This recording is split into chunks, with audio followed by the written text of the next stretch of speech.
Weather Authority forecast. We warned you first. Good morning. I'm forecaster Kaylee Hunt in for Chase. He does have the morning off, and taking a look at the Doppler radar, now we are seeing a little bit of cloud coverage that's still in the viewing area. Now yesterday we got a whole lot of storm activity, not looking like we're going to see any more of that rain this morning. But here's a look at our temperatures. Midland, Odessa sitting at 71, Wink 66, Pecos 65, Fort Stockton 70 degrees. Now looking at where we are now compared to 24 hours ago, most of the viewing area is showing up just a little bit warmer by 3 to 7 degrees.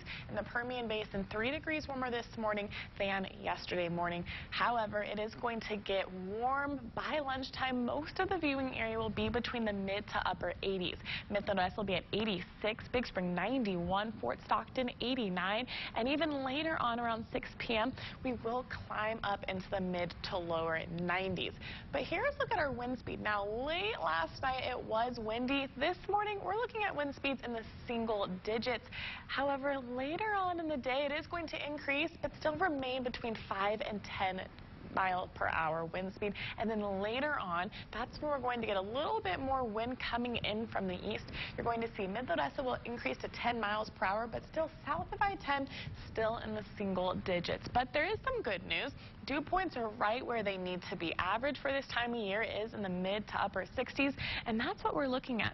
65 this morning, and even throughout the day, it is going to fluctuate, but it's still going to remain in the mid to lower 60s, even on later into the evening around 6 p.m., which means there's some moisture in the air, so it is going to be warm, but it's not going to be all that dry outside. It's going to feel just slightly humid.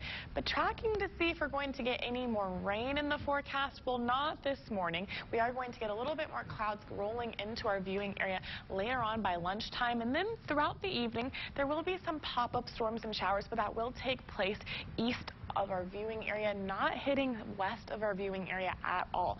But that is good news because, well, a large portion of our viewing area is still showing up red. You can see Midland and Big Spring showing up red, which means it's showing up extreme on this drought monitor. Now, south of I-10 looking good, not showing up on the drought monitor at all. Now, yesterday we were just slightly below average with our temperatures. We started the day off at 67, and our forecast high for yesterday was 90 degrees.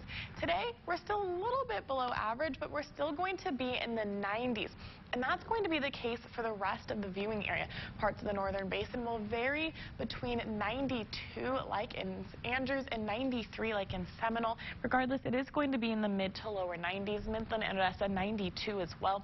Crane 94. Pecos forecasted to be 96. Fort Stockton 94. Now the mountains will run just slightly cooler than the rest of the viewing area. Fort Davis 86 and Marfa 87. Here's a look at your 7-day forecast. Today is going to be 92 and warm, and then tomorrow 91 and cloudy. But we're just going to finish the rest of this week in the 90s with lows teetering in the mid to upper 70s.